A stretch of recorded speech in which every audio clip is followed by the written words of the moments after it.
Hello students, welcome back to my YouTube channel. So students, आज की video में हम लोग क्या पढ़ने वाले हैं, chapter 3 fibre to fabric 3.3 some plants fibre. Previous video में हमने क्या पढ़ा था कि फैब्रिक क्या होता है और वैरायटी ऑफ फैब्रिक्स, फाइबर क्या होता है और फाइबर क्या कौन कौन से होते हैं, लाइक नेचुरल फाइबर और सिंथेटिक फाइबर। हमने ये सब पढ़ा था और हम आज की वीडियो में पढ़ने वाले हैं सम प्लांट्स फाइबर। फाइबर हमने देखा था कि कितने तरीके के होते हैं, एक तो नेचुरल फाइबर होता है और एक सिंथेटिक फाइबर होता है। नेचुरल वो होते हैं जो कि हमें प्लांट्स और एनिमल से मिलते हैं और सिंथेटिक वो होते हैं जो कि केमिकल सब्सटेंस से मिलने वाले जो मिलते हैं। तो आज 3.3 में हम क्या पढ़ेंगे, सम प्लांट्स फाइबर, मतलब उन फाइबर के बारे में बात करेंगे जो कि हमको प्लांट से मिलते हैं। वो कौन सी कैटेगरी में आते हैं, नेचुरल फाइबर की। ठीक है, तो सबसे पहले हमारा कॉटन क्या है का हमारा, इसके उसमें है कॉटन। तो रीड करते हैं इसको। Have you ever made wicks of for oil lamps? What do you use for making these wicks? This cotton wool is also used for filling mattress, quilts or pillows. ये क्या बोल रहा है कि have you made wicks for oil lamps. Wicks मतलब बत्ती, जैसे हम दिया जलाते हैं उसके लिए हम कॉटन की बत्ती बनाते हैं ना, तो विक्स का मतलब वही होता है। तो ये पूछ रहा है कि आपने कभी विक्स बनाए हैं ऑयल लैम्प्स के लिए। What do you use for making this wicks, मतलब आप उन विक्स का क्या करते हो। ऑब्वियसली जलाते हैं हम लोगों ने, जिससे कि थोड़ा ब्राइट रोशनी होती है, तेल में डाल के हम उसे जलाते हैं। This cotton wool is also use for filling mattress, quilts और पिलोज। और जो एक कॉटन होती है, कॉटन वुल्स जो होते हैं वो किसके लिए भी यूज़ होते हैं, जो मैट्रेस होता है, गद्दे, जो रजाइयाँ होती हैं, पिलोज होते हैं, उनके अंदर फिल करने के लिए भी यूज़ होती है ये cotton. Take some cotton wool, put it apart and look at its edges. What do you observe? The small thin strands that you see are made up of cotton fibers. तो ये क्या बोल रहा है कि मतलब आपको थोड़ी सी कॉटन वुल लेनी है और उसे मतलब पुल इट अपार्ट और उसे खींचो, मतलब उसे कॉटन लेके उसको थोड़ा सा सेपरेट करो और उसमें देखो और उसके एजेस पे देखो। व्हाट डू यू ऑब्जर्व, आपने क्या ऑब्जर्व किया। The small thin strands that you see are made up of cotton fibre, कि जो स्मॉल थिन स्ट्रैंड्स होते हैं वो आपको दिखेंगे जो कि किससे बने होते हैं, कॉटन फाइबर से। Where does this cotton wool come from, और जो कॉटन वूल है ये कहाँ से आती है, तो हम इसमें यही पढ़ेंगे वाले टॉपिक में। It is grown in the field, cotton field में ग्रो होती है। Cotton plant are usually grown at places having black soil and warm climate. तो क्या बोल रहा है कि जो कॉटन है वो यूजुअली कहाँ पे ग्रो होती है, usually grown at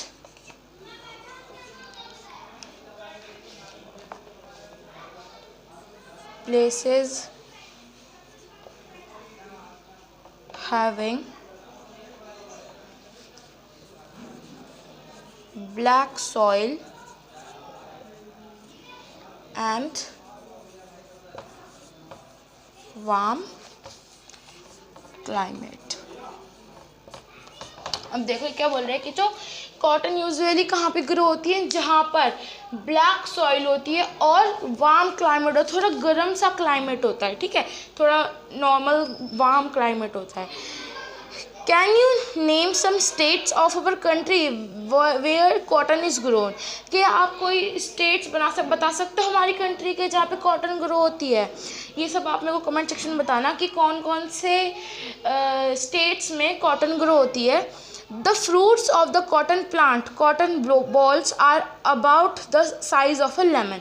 जो कॉटन बॉल्स होती हैं, जो कॉटन का फ्रूट होता है वो किसके साइज़ का अकॉर्डिंग होता है, लेमन होता है ना उतने साइज़ का होता है। ठीक है, after maturing the balls burst open and the seeds covered with cotton fibre can be seen. ठीक है, बोल रहे हैं कि आज जब वो थोड़ी मैच्योर हो जाती है, जो कटने के हार्वेस्टिंग के समय पर जब वो मैच्योर हो जाती हैं थोड़ी सी, द बॉल बस जो बॉल होती है ना वो एकदम बर्स्ट हो जाती है, फूट जाती हैं, और जो and seed cover with the cotton fibre. तब देखो यहाँ पे ना एक मैं आपको बताती हूँ, यहाँ पे ऐसे सीड है हमारा। ठीक है, मतलब ये सीड है, कॉटन फ्रूट है मतलब कॉटन का, और अब जब इसके अंदर ये हमारा फ्रूट कॉटन का, और ये लग रहा है हमारे उसमें प्लांट में। और जब ये फूटेगा, जैसे कि जब भी थोड़ा मैच्योर हो जाएगा तो ये ऐसे करके फूट जाएगा, मतलब जिसकी जो आउटर कवरिंग होगी ना ये हट जाएगी और यहाँ पे कॉटन मिलेगी आपको। ठीक है, ये साइड से मतलब ये जो कवरिंग होगी ये फूट जाएगी और जो कॉटन है हमको दिखेगी, और जो अंदर सीड होगी वो सीड को कॉटन जो है कवर करके रखेगी। ठीक है, बर्स्ट होने के बाद जो सीड होती है वो कवर हो जाती है कॉटन से। Have you ever seen a cotton field that it's ready for picking? क्या आपने ऐसा कभी फील्ड देखा है कॉटन का जिसमें कि जो कॉटन होती है वो उठाने लायक हो जाती है, मतलब कटिंग हार्वेस्टिंग के लायक हो जाती हैं? It looks like a field cover with a snow. जब सारी बॉल्स बर्स्ट हो जाती हैं कॉटन फील्ड में, तो जब आप उसे देखोगे उस पूरी फील्ड को, तो ऐसे लगेगा कि जैसे कि स्नो गिर रही है, वाइट वाइट हर जगह छोटे छोटे छोटे छोटे स्नो कॉटन के वो दिखेंगे आपको, तो ऐसा फील होएगा कि वहाँ पे स्नो गिर रही है। फिगर 3.6, इस फिगर 3.6 में आप लोग देख सकते हो ये कॉटन का फील्ड है और यहाँ पे बहुत सारी कॉटन ग्रो हो रही है। अगर हम इसे दूर से देखेंगे तो ऐसा लग रहा है कि ऊपर से स्नो गिर रही है। कि from these balls cotton is usually picked bye hand. जो बॉल्स होती है ना कॉटन की, जो मैं बता रही, जो आउटर कवरिंग होती है, इसमें से जो ये कॉटन होती है वो हैंड से पिक करी जाती है। ठीक है, fibres are then separated from the seeds by combing. This process is called ginning of cotton. तो ये क्या बोल रहे हैं कि जो कॉटन के सीड में से हम फाइबर सेपरेट करते हैं किसके, उससे कॉमिंग के हेल्प से, तो उसको क्या बोलते हैं? Ginning of cotton. मतलब एक तरीके से एक सीड में से कॉटन का अलग करना, उस प्रोसेस को क्या बोलते हैं हम लोग? गिनिंग। ठीक है, जैसे ही हमारा ये फ्रूट है और इस फ्रूट में से ये कॉटन है और हम इसको कॉटन को जब हैंड से पिक करके निकालेंगे तो मतलब एक तरीके से फाइबर ही हुआ कॉटन भी। हाँ, हम पढ़ते रहे ना फाइबर, प्लांट फाइबर ये। तो इस फाइबर को जब हम इसके सीड से सेपरेट करेंगे तो उस प्रोसेस को क्या बोलेंगे हम लोग? गिनिंग। ठीक है, separation of fibre from the cotton seed is called ginning. ठीक है, तो यही बोल रहा है ये। Ginning was traditionally done by hand. जो गिनिंग है वो हाथ से करी जाती है traditionally. These days machines are also use for ginning. और आज के समय, आज के दिन जो चल रहे हैं, मतलब उनमें मशीन्स का भी यूज़ होता है कॉटन को निकालने के लिए। गिनिंग के प्रोसेस के लिए मशीन्स का भी यूज़ किया जाता है। अब ये था हमारा कॉटन का टॉपिक। अब हम बढ़ते हैं अपने ज्यूट पर। किस पर? आई होप आपको कॉटन समझ में आ गया होगा। अब देखते हैं हमारा ज्यूट। कॉटन भी एक प्लांट फाइबर है और ज्यूट भी। ठीक है, देखते हैं ज्यूट में क्या बोल रहा है। Jute fibre is obtain from the stem of the jute plant. ये बोल रहे कि ज्यूट फाइबर होता है वो कहाँ से ऑब्टेन होता है? अब देखो यहाँ पे एक प्लांट है, ठीक है, ज्यूट का है ये इसकी स्टेम हो गई और यहाँ पे उसकी लीव्स निकल गई। ठीक है,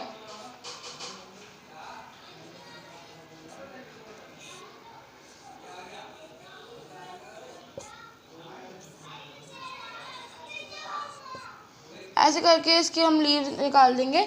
और जो इसकी स्टेम है इससे क्या हमें ऑब्टेन होता है? ज्यूट। इसकी जो ये ज्यूट प्लांट है इसकी स्टेम से हमको ज्यूट मिलता है। ठीक है, it is cultivated during the rainy season. और जो ज्यूट है वो कब कल्टिवेट होता है? रेनी सीजन में होता है। In India jute mainly grown in West Bengal, Bihar and Assam. और ये क्वेश्चन भी आ सकता है कि ज्यूट मेनली कहाँ पे ग्रो होता है, तो इसका आंसर हम लोग लिखेंगे, मतलब मेनली कहाँ पे ग्रो होता है? एक तो वेस्ट बंगाल, बिहार और असम। बुक में हमारी ये दे रखा है तो यही क्वेश्चन आएंगे बुक पे। और ये क्वेश्चन भी आ सकता है कि मोस्टली कौन से सीज़न में जो ज्यूट है वो ग्रोन होती है, तो उसका आंसर क्या होगा? रेनी सीजन में। ठीक है, the jute plants is normally harvested when it is at age of the jute plant is normally harvested when it is at flowering stage. तो ये क्या बोल रहा है कि जो ज्यूट प्लांट है वो नॉर्मली कब हार्वेस्ट होता है, जब उसका कौन सा स्टेज होता है, फ्लावरिंग का स्टेज होता है तब, क्योंकि स्टेम से ही तो मिलता है हमको जूट, फ्लावर से तो मिलता नहीं, तो इसलिए जल्दी हार्वेस्ट हो जाता है।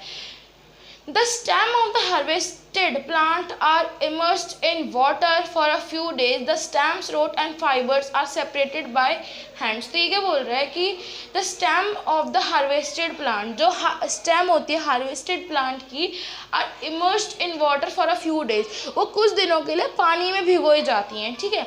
The stems, root and fibres are separated by hand. जब वो पानी में भिगो जाए तो फूल जाती है और उसके बाद उसे हैंड से सेपरेट करा जाता है जूट उसकी स्टेम में से, ठीक है। To make fabrics all these fibre are first converted into yarn. How it is done. तो ये क्या बोल रहा है कि मतलब इन फाइबर का फैब्रिक बनाने के लिए सबसे पहले ये जो फाइबर है ये किस में कन्वर्ट होते हैं, यार्न के अंदर इन्हें कन्वर्ट किया जाता है। और यार्न के अंदर जब कन्वर्ट हो जाते हैं, मैंने प्रीवियस वीडियो में बताया था कि पहले फाइबर बनता है, फिर फाइबर से वो यार्न बनाते हैं, फिर यार्न से किस में कन्वर्ट करते हैं, फैब्रिक में। तो यही बोल रहा है कि टू फैब्रिक बनाने के लिए ऑल दीज फाइबर्स, जो ये फाइबर्स है, फर्स्ट कन्वर्टेड इनटू यार्न, इनको पहले यार्न में कन्वर्ट किया जाता है। हाउ इट इज़ डन, ये कैसे होता है प्रोसेस। तो ये अब हम पढ़ते हैं आगे 3.4 स्पाइनिंग कॉटन यार्न, मतलब कॉटन यार्न को स्पाइनिंग करना, कैसे बनती है cotton yarn. You can try making cotton yarn yourself, और आप ही खुद भी ट्राई कर सकते हो कॉटन को लेके। Activity 4 hold some cotton wool in one hand. Activity 4 में क्या बोल रहा है कि कॉटन वूल को अपने हैंड में लो। Pinch some cotton between the thumb and 4 finger of the other hand. Pinch some cotton between the thumb, कुछ कॉटन को थंब और 4 फिंगर्स से प्रेस करो। Now gently start pulling out the cotton, मतलब कॉटन बॉल को, मतलब cotton लेके उसे ऐसे पुल करके और उसे स्ट्रेच करना है, ठीक है, पुल करना है उस कॉटन को। While continuously twisting the fibre are you able to make a yarn. तो ये क्या बोल रहा है कि जब आप कंटिन्यूसली उस फाइबर को ट्विस्ट करोगे तो क्या आप उसके लायक हो जाएगा वो फाइबर यार्न बनाने के लिए। The process of making yarn from fibre is called spinning. तो ये क्या बोल रहा है कि जो the process of making yarn from fibre, जो यार्न प्रोसेस होता है फाइबर को यार्न में कन्वर्ट करने का, उसे क्या बोलते हैं हम लोग, स्पाइनिंग। तो ये क्या होगा, द प्रोसेस ऑफ कन्वर्टिंग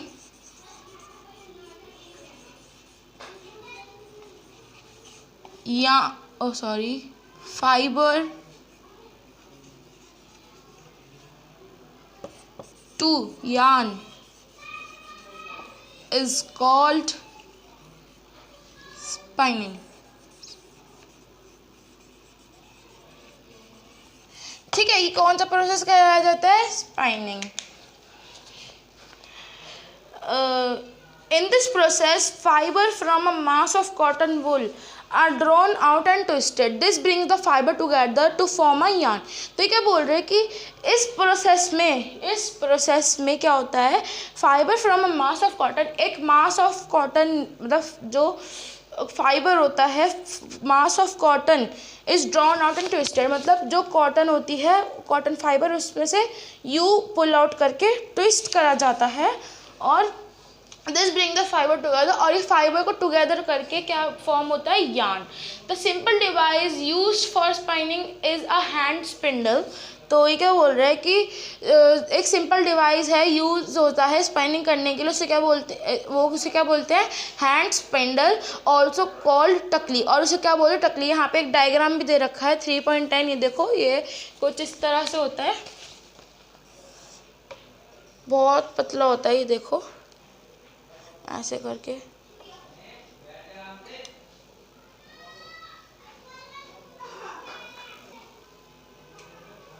ये देखो, ये एक डिवाइस है, टूल है, जिससे यार्न बनता है, ठीक है।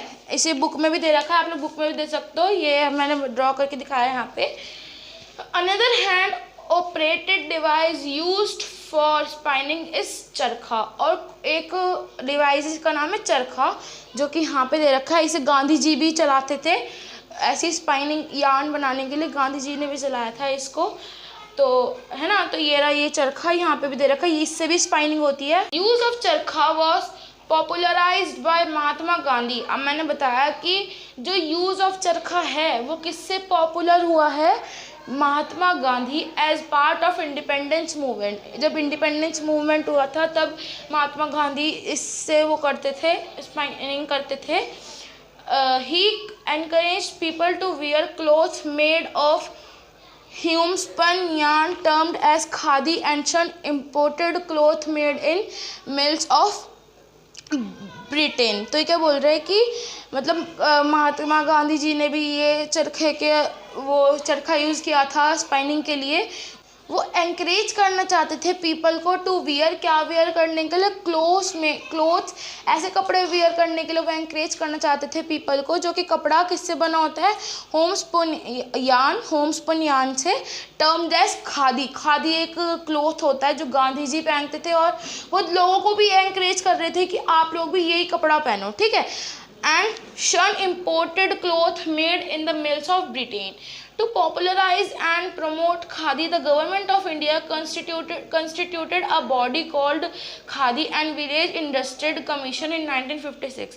Spinning of yarn on a large scale is done with the help of spinning machines. तो क्या बोल रहे हैं कि स्पिनिंग जो होती है यार्न की, जब वो लार्ज स्केल पे होने लगती है, बहुत ज़्यादा अमाउंट में होने लगती है, विद द हेल्प ऑफ किसकी हेल्प से होते हैं, स्पाइनिंग मशीन से। After spinning yarns are used for making fibre. जब यार्न स्पाइनिंग होती है तो उसके बाद क्या बनता है, यार्न से फाइबर बनता है। तो ये थी हमारा स्पाइनिंग कॉटन यार्न, यह भी पढ़ लिया हमने, और फ्रॉम प्लांट्स फाइबर भी पढ़ लिया हमने। सो स्टूडेंट्स, ये थी हमारी आज की वीडियो 3.5 यार्न टू फैब्रिक। हम लोग पढ़ेंगे नेक्स्ट वीडियो में। आई होप आपको आज की वीडियो अच्छी लगे तो लाइक करना, शेयर करना। अगर कोई डाउट हो तो आप लोग मुझसे कमेंट सेक्शन में पूछ सकते हो। मिलते हैं नेक्स्ट वीडियो में, तब तक के लिए बाय, थैंक्स फॉर वॉचिंग।